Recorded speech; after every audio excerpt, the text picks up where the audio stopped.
Olá! Sejam todos e todas muito bem-vindos, muito bem-vindas a mais uma aula Paraná de ensino religioso que não é aula de religião, é, na verdade, um trabalho sobre diversidade cultural e religiosa do Brasil e do mundo, sobre o respeito à diversidade por meio do conhecimento. E nesta aula nós vamos conversar sobre as diferenças dos preceitos éticos, dos valores morais dos povos ocidentais e orientais. Se você olhar para o mapa mundi, aquele globo, ou seja, a Terra, ela é oval, ela é a Terra vista tanto do espaço, pelos satélites, comprovado pelas fases da Lua, pelas estações do ano, a Terra redonda. Ela tem, de um lado, o mundo oriental, onde está Japão, China, Índia. Do outro lado tem Europa, a América toda, o Ocidente. E eles têm algumas diferenças. Basicamente, então, os princípios éticos e valores morais, a religiosidade ocidental é diferente da oriental. E é sobre isso que nós vamos conversar nesta aula. Então, sobre a história, a visão de história do mundo ocidental é uma visão linear. Isso significa dizer que a história tem um começo e um fim. O mundo foi criado, seja na Gênese, e em um certo ponto um dia irá terminar, no Apocalipse, Armagedon. Já para o Oriente é uma visão cíclica, isto é, a história se repete num ciclo eterno e o mundo dura uma eternidade. Está sempre se repetindo, começando e recomeçando. Então, enquanto para o Ocidente teve um começo, um meio, um dia tem um fim, para o Oriente são eternas repetições. Vocês sabiam disso? Então, vamos em frente. Conceito de Deus, de divindade. Para o Ocidente, Deus é o Criador, Ele é o Todo-Poderoso e Ele é único, ou seja, isso é o monoteísmo. A crença no único Deus, típico das religiões ocidentais, também do judaísmo, do islamismo e do cristianismo. Já para o Oriente, o divino está presente em tudo. Ele se manifesta por meio de muitas divindades, como é o caso do politeísmo, ou como uma força impessoal que conecta tudo, ou simplesmente não existe. Ou seja, para muitas religiões orientais existem muitos deuses, como é o movimento Hare Krishna e o próprio hinduísmo. Já no budismo, que é uma religião oriental, não há um deus, existe a meditação, o olhar para dentro de si e o despertar ou iluminação, como aconteceu com Buda, que não é Deus, nem um santo, falando numa linguagem ocidental. Ele é um ser humano que despertou, entendeu que tudo era uma eterna repetição e que tudo era uma ilusão, e com isso ele transcendeu a realidade despertando, por isso foi chamado de Buda, o Iluminado. Bom, noção de humanidade. Para o mundo ocidental existe um abismo, um precipício entre o Criador e a criatura, entre Deus e a humanidade. Um grande erro da humanidade é tentar se igualar a Deus, por isso que, inclusive, existe a história do anjo decaído. Bom, existe a ideia de que os seres humanos foram criados por Deus e eles precisam louvar, amar a Deus, se submeter à lei divina. Já no mundo oriental, o ser humano pode alcançar a iluminação por meio da meditação súbita ou por meio do conhecimento, do olhar para dentro de si, desse despertar, ou mesmo pelo amor às suas divindades, como é o caso do movimento Hare Krishna. Então, basicamente, para o mundo ocidental tem o Deus Criador, um tipo de monoteísmo, e a humanidade foi criada por ele. Para o mundo oriental, o ser humano pode despertar e se conectar com essa energia cósmica universal. Salvação. Bom, para o Ocidente, Deus redime o ser humano do pecado, julga e dá punição. Existe a noção de vida após a morte, céu e inferno, tanto no judaísmo, cristianismo e islamismo. Ou seja, as pessoas podem... por causa do pecado original, todos são pecadores, precisam cumprir a lei de Deus, respeitar os 10 mandamentos para serem salvas. Já no mundo oriental, é a libertação do eterno ciclo das repetições, das reencarnações.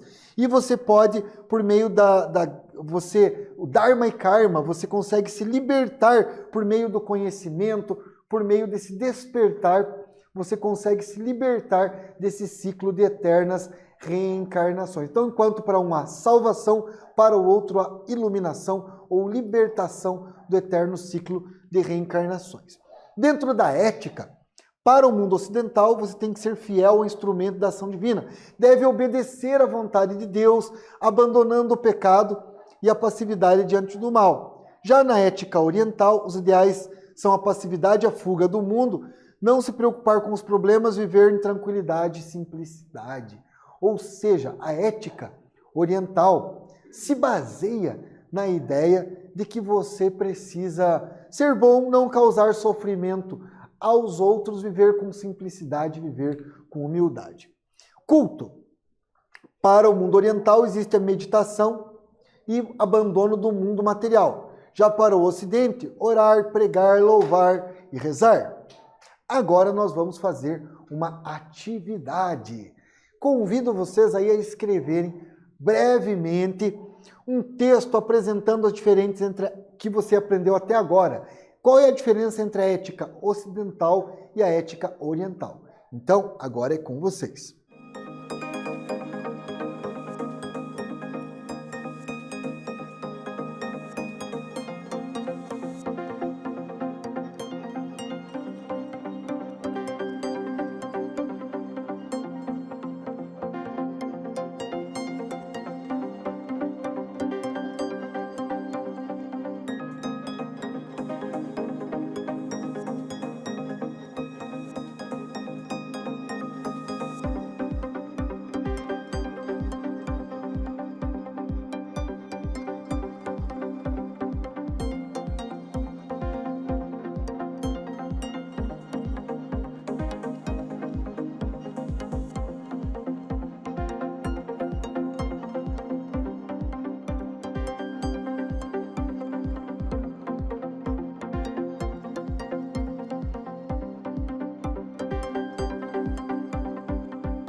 voltamos com a minha, com a sua, com a nossa aula Paraná Ensino Religioso 7º ano e estamos diferenciando a ética oriental da ética ocidental, compreendendo um pouquinho a diferença entre a religiosidade ocidental, muito ligada ao cristianismo, islamismo, judaísmo, e a ética oriental. Ocidental, judaísmo, cristianismo e islamismo.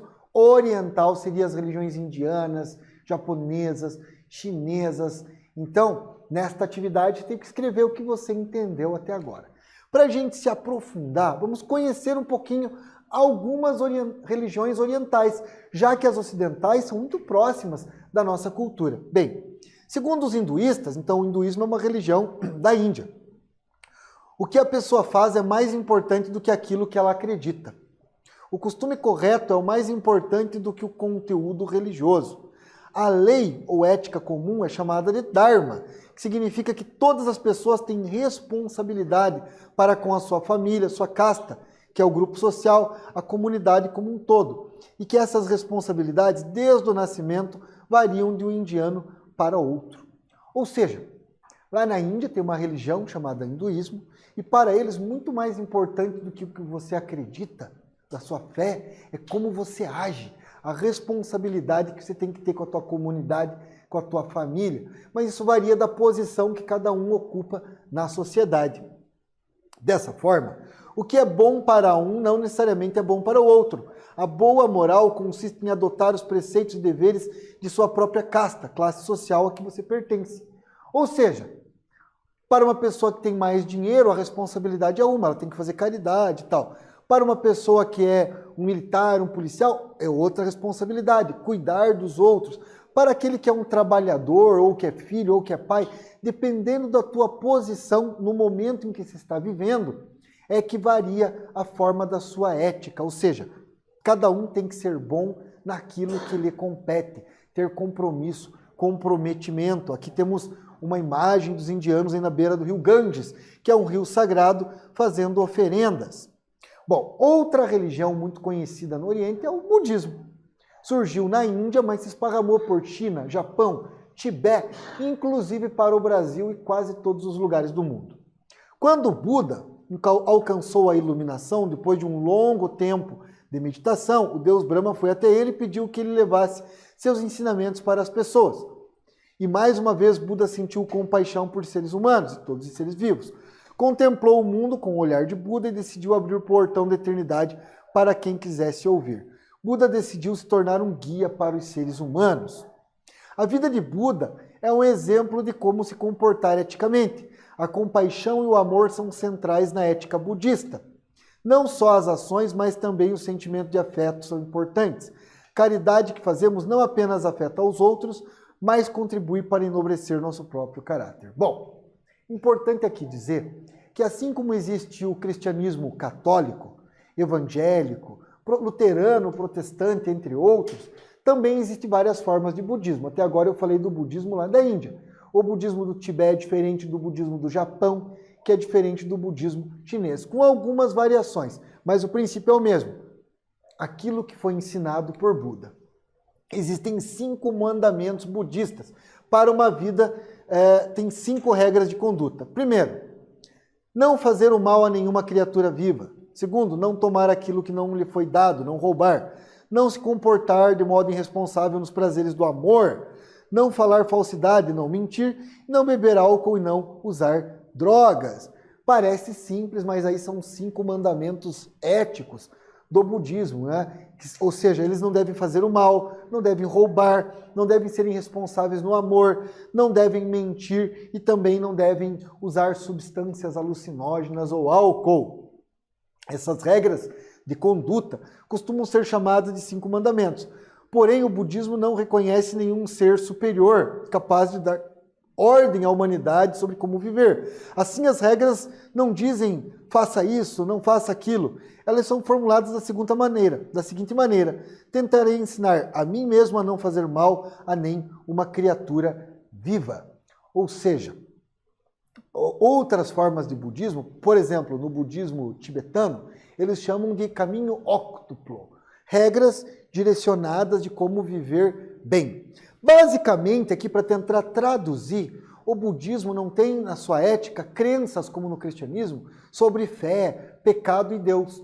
Eles tratam de como viver uma maneira boa para você ser feliz, não causar infelicidade nos outros e com isso, então, ter uma vida boa. Mas não só para você, porque eles acreditam que tudo está conectado. Bom, agora eu convido vocês a fazer uma atividade. Escreva um texto sobre as principais características da ética budista. Se for possível, fale de como aplicar essa ética budista no dia a dia. Então vamos dar um tempo para vocês escreverem e logo voltamos com mais Aula Paraná.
Voltamos com Aula Paraná. E nesta atividade de ensino religioso, sobre os preceitos éticos, a diferença entre orientais e ocidentais, da outra atividade para cá, a gente falou um pouco de hinduísmo e um pouco de budismo, que são duas religiões orientais as mais conhecidas. Vocês foram convidados a falar sobre a ética do budismo. Mais ou menos aí você acertou se você falar que a ética do budismo é pautada em não fazer o mal, não causar o mal para o outro, ser disciplinado, ou seja, viver uma vida boa para você e para os outros. A ética do budismo também gira em torno da meditação e dos ensinamentos do Buda, que foi um desperto, aquele que despertou e percebeu que a vida material era cheia de ilusões. Com isso, então, ele entendeu que para romper com o eterno ciclo de reencarnações, que é o que eles acreditam, ele precisava abandonar tudo aquilo que é mundano, tudo aquilo que faz a gente ser mal. E com isso, então, ele nos ensinou o caminho do meio. O princípio budista, bem assim, falando de uma forma bem simples, é o caminho do meio, não cometer excessos. Você pode tudo desde que numa medida correta. Vou dar um exemplo. Comer demais é ruim, não comer é ruim. Então, comer na medida certa. Beber água, que é uma coisa boa. Se beber demais ou não beber é ruim. Então, meio termo, até exercício. De mais ou de menos é ruim. Tudo que a gente faz com equilíbrio é bom e esse é um dos princípios do budismo. Bom, nesta aula aprendemos um pouco sobre os princípios éticos e valores morais de matriz oriental e na relação com o Ocidente, ou seja, as religiões ocidentais, judaísmo, cristianismo e islamismo, têm a ideia monoteísta de um Deus único, dos 10 mandamentos, do pecado, da salvação, da ideia de um criador e de uma criatura. Já nas religiões orientais, são os eternos ciclos de repetições, de reencarnações. Também acreditam na iluminação, na meditação, no caminho do meio e que mais importante daquilo que você acredita é como você age com a tua família, com os teus colegas e com você mesmo de forma equilibrada. Eu espero que vocês tenham gostado desta aula e eu me despeço de vocês dizendo Shalom para todos os judeus, Salam Aleikum para nossos irmãos muçulmanos, Axé para quem é de Candomblé, Saravá para todos os umbandistas, Amém para os cristãos, também assim seja para os espíritas, Namastê para todos os orientalistas, budistas, Ache Aerete, Nhamandu para todos os povos indígenas. Fiquem bem e até a próxima aula.